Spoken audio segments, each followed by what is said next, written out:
많이 본 기사를 통해 글로벌 기업 소식과 산업 트렌드를 알아보는 더구루 인사이트 시간입니다. 암호화폐 겨울이 이어지는 가운데 바이낸스가 인도네시아의 암호화폐 거래소 토코크립토의 추가 지분 확보에 나섰습니다. 20일 업계에 따르면 바이낸스는 토코크립토의 나머지 지분 40%를 인수하며 100% 지분 확보에 나설 예정이라고 밝혔는데요. 지난 2020년 토코크립토의 지분 60%를 확보하며 대주주로 올라선 바이낸스는 이번 추가 지분 확보와 더불어 새 CEO 임명과 인력 감축 등을 예고하기도 했습니다. 바이낸스는 FTX 붕괴 등으로 큰 타격을 입은 가상자산 업체들을 인수하며 몸집을 빠르게 불려나가고 있는데요. 하지만 대규모의 유동성 문제와 미국 검찰의 자오 창펑 CEO에 대한 기소 여부 등 바이낸스에 대한 위기론도 나오고 있습니다. 네, 그럼 기사 속 내용 더 심층적으로 알아보기 위해서 홍성일 더구루 기자 모셨습니다. 안녕하세요. 안녕하세요. 네, 바이낸스가 이렇게 좀 적극적으로 업체들을 인수하는 배경은 어디에서 찾아볼 수 있을까요? 네, 예전에도 저희가 한번 말씀드렸던 적이 있었는데요. 이 암호화폐 겨울, 그러니까 암호화폐 전반적인 가치가 하락하면서 이 전반적으로 암호화폐 관련된 자산들도 많이 가치가 하락한 상황입니다. 그렇기 때문에 돈이 있는 기업들 입장에서는 지금은 어떻게 보면 투자액이 가장 적긴 시기 중에 하나죠. 뭐 암호화폐 거래소들이 이제 각국의 어떤 사업을 진행하려고 할 때 예전에도 말씀드렸지만 어떤 현지에 있는 기업을 인수를 해서 하거나 아니면 그 국가에 가서 자회사를 세워서 직접 이렇게 규제를 승인받는 절차를 밟기도 하는데요. 어떻게 보면 요번에 이 인도네시아의 토코크립토를 인수를 확실하게 하고 나서 어떤 인원 감축 등 이런 것들이 빠르게 이루어질 수 있었던 배경에도 그렇게 사업을 확장하겠다라는 의지가 담겨 있었다고 볼 수 있습니다. 그러니까 저가 매수를 통해서 좀 사세를 확장한다. 네, 그렇죠. 네. 사세를 확장하는 거죠. 그래서 바이낸스가 이외에도 최근에 프랑스, 이탈리아, 스페인, 바레인, 아부다비, 뉴질랜드, 카자흐스탄, 폴란드 이렇게 해서 두루두루 이렇게 사업을 확장하고 있는 상황입니다. 그리고 이제 바이낸스가 최근에 이제 토코크립토 직전에 이제 되게 눈길을 끌었던 게 이제 보이저 디지털을 인수하기로 했다라는 사실이거든요. 네, 이렇게 바이낸스 US가 보이저 디지털을 10억 2천만 달러에 인수하기로 한 겁니다. 그러면서 인수를 하면서 보이저 디지털이라는 회사가 어떤 암호화폐 대출이나 이전 중개업체 이런 서비스를 제공하는 기업이거든요. 네. 거기다가 이제 1,000만 달러의 예금을 예치를 했고 그 다음에 인수가 완료되면 1,000만 달러를 추가로 예치를 해서 총 2천만 달러를 투자하겠다고 밝혔고요. 이거는 어떻게 보면 1,000만 달러를 먼저 한 거는 바이낸스 측에 따르면 선의에 의해서 그렇게 결정을 했다라는 얘기를 합니다. 그러면 이 보이저 디지털이라는 이 업체는 그 현금을 대출해 주는 게 아닌 그 암호화폐를 대출을 해주는 건가요? 네, 그렇죠. 암호화폐를 가지고 이제 거래할 수 있는 거의 대부분의 시스템을 제공하고 있습니다. 이제 자산 거래용 턴키 솔루션을 제공하고 있는 거래 플랫폼 기업입니다. 네, 그래서 이 보이저 디지털 같은 경우에는 과거에 이렇게 최대 거래했던 금액이 1억 달러가 1억 달러가 넘었던 그런 회사고요.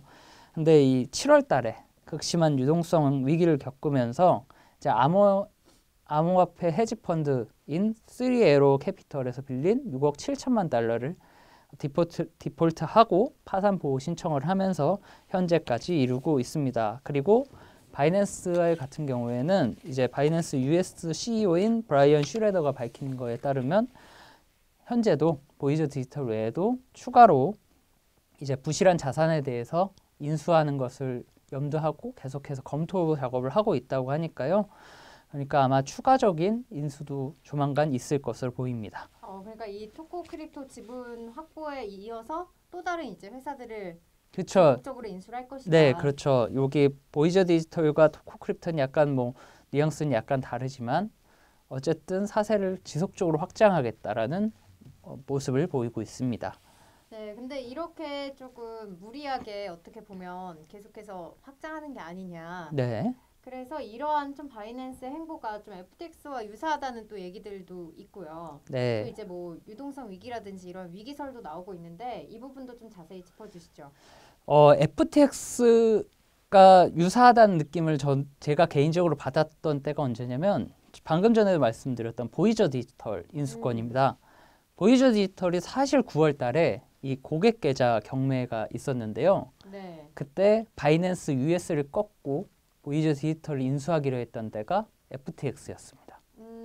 그러니까 원래 보이저 디지털은 FTX가 가져가게 돼 있었던 거죠. 그러면 이제 네. FTX가 파산을 하게 되면서 이것도 완전히 없던 일이 됐고 그거를 그때 경쟁했던 바이낸스 US가 다시금 들고 오게 된 상황이 된 겁니다. 네네. 그러니까 이제 그 상황 자체를 보면은 되게 어떻게 보면 그 당시의 느낌이 나잖아요. 그래서 이제 보이저 디지털에 대해서는 사실 FTX는 그 전부터 되게 큰 관심을 보여왔었습니다. 6월 달에 이제 자금난을 겪고 있을 때 이제 지분을 1,495만 7,265주를 매입을 하고 해서 전체 지분의 11.56%를 보유한 최대 주주가 됐었고요.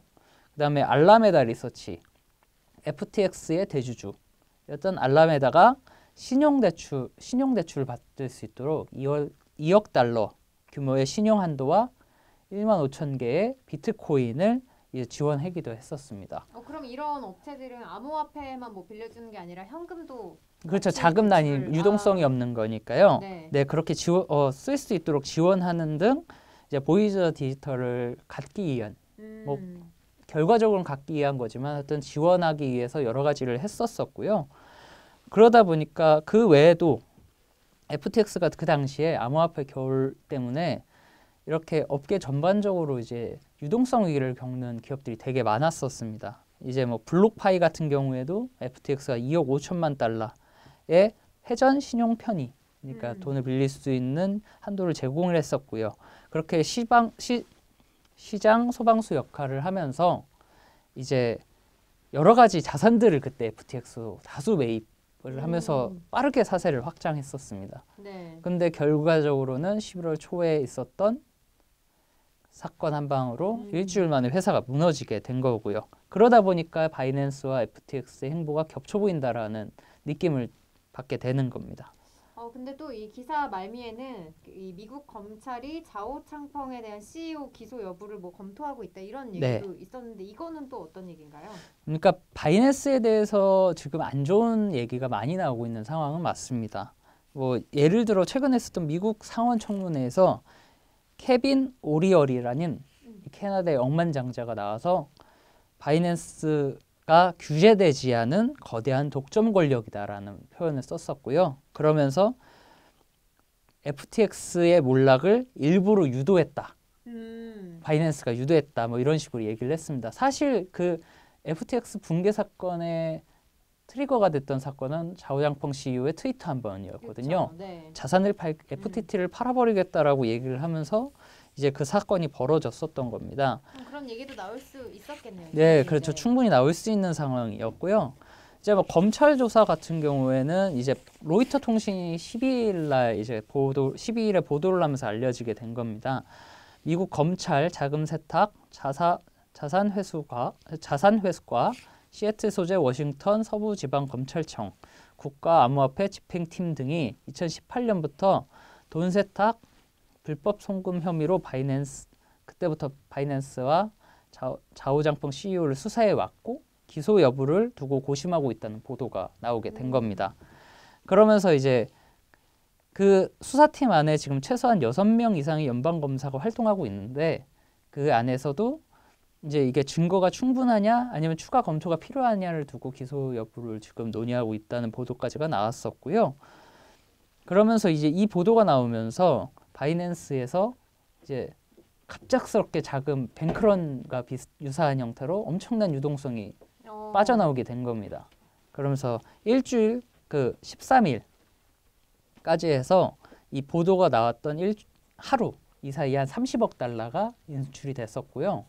그다음에 일시적으로 그래서 USDC가 USDC 스테이블 코인이 이제 인출이 중단된 적이 있었습니다. 그러고 나서 14일 날 재개가 되고 나서요. 38억 달러가 이렇게 다시 한번 인출이 됐었습니다. 그러면서 이제 엄청나게 많은 자금이 빠져나가게 된 거고요. 그런데 그 상황에서 문제는 뭐냐? 바이낸스의 재무제표도 알 수 없다라는 얘기가 나오는 겁니다. 깜깜하다는 얘기가 나오고 있습니다. 그러면 결국에는 FTX와 좀 비슷하게 흘러가는 게 아니냐? 네, 그렇죠. 왜냐하면 이 아까 저희가 먼저 말했던 것 중에 이제 거래소들이 해외 사업을 하기 위해서 거기에 이제 다양한 거기 지역에 있는 거래소들을 만든다고 말씀드렸잖아요. 자회사를 만들고. 네. 그렇게 되면은 바이낸스 본 거래소 자체는 통제받지 않게 됩니다. 그 자회사만 그 국가의 규제 기관에서 확인할 수가 있는 거죠.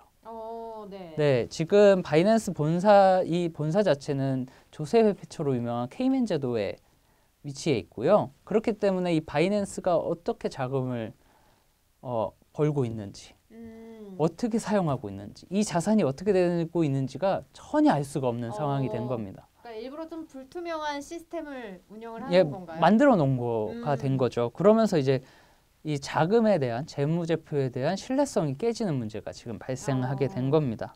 그리고 최근 불과 이 상황에서 어젠가요? 이렇게 그 바이낸스의 이제 감사를 담당하던 회계법인인 마자르가 우리 감사 안 하겠다라고 선언을 해버렸습니다. 그러면 조금 약간 찔리는 부분이 있지 않냐 이렇게 생각이 될 것 같은데. 네, 그리고 뭐 4대 회계법인이라고 하는 곳들에서도 바이낸스 안 보겠다 이런 식으로 얘기를 했다고 하고요. 그다음에 마자르가 이게 되게 재미있는 게 이제 감사를 한다라고 이제 회계법인과 계약을 한 건데 보고서에서 별도 우리는 준비금 적절성이나 이런 것들에 대해서는 진술하지 않는다라고 작성을 한 겁니다. 그러니까 준비금이 얼마 있는지 자기네들은 들여보지 않았다는 거죠. 네. 그런데 이렇게 막 문제가 되고 있는 상황에서 바이낸스나 바이낸스 CEO인 자오 장펑이 하는 얘기는 항상 똑같습니다. 괜찮다. 우리는 문제가 없다.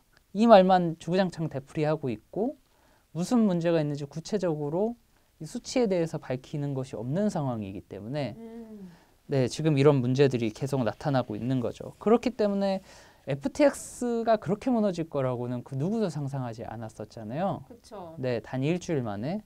그렇기 때문에 바이낸스도 어떤 트리거가 되는 사건이 있을 경우에 갑자기 와르르 무너질 수 있다라는 우려가 나오고 있는 겁니다. 그러니까 좀 이제 FTX 파산 전까지는 사실 이러한 일들이 있을 줄 몰랐는데 네. FTX의 이제 파산 이후로 이게 전례가 생겼으니까 그쵸. 좀 더 이제 바이낸스가 어떻게 움직이는지에 대한 그 뭐라고 할까요? 어떻게 움직이는지 그 움직임의 상황들 이런 네. 걸 더 주시할 수 있겠네요. 네, 그 주시할 수 있게 됐고 그리고 무엇보다 지금 바이낸스의 규모가 너무 커진 상황이거든요. 네, 사실상 세계 암호화폐 거래 뭐 거의 절반 정도가 바이낸스에서 이루어진다고 하니까요. 그러다 보니까 더욱 더 이렇게 규제받지 않는 독점 권력이 되어가고 있는 거죠. 네. 일단은 지금 뭐 FTX와 굉장히 유사한 흐름으로 가기 때문에 네. 이러한 위기설들이 나오고 있는 것 같은데 앞으로 조금 어떻게 움직이는지는 비추를 주목을 해봐야 될 것 같네요. 예, 그렇습니다. 그리고 또 이렇게 좀 코인에 투자하시는 분들은 당분간 좀 상황을 지켜보는 게 낫지 않을까. 예. 네, 이렇게 좀 생각을 해봅니다. 여기까지 이제 바이낸스의 인수합병 배경과 그리고 또 위기론까지 자세히 알아봤습니다. 오늘 준비한 내용은 여기까지고요. 지금까지 더구루 인사이트였습니다. 고맙습니다.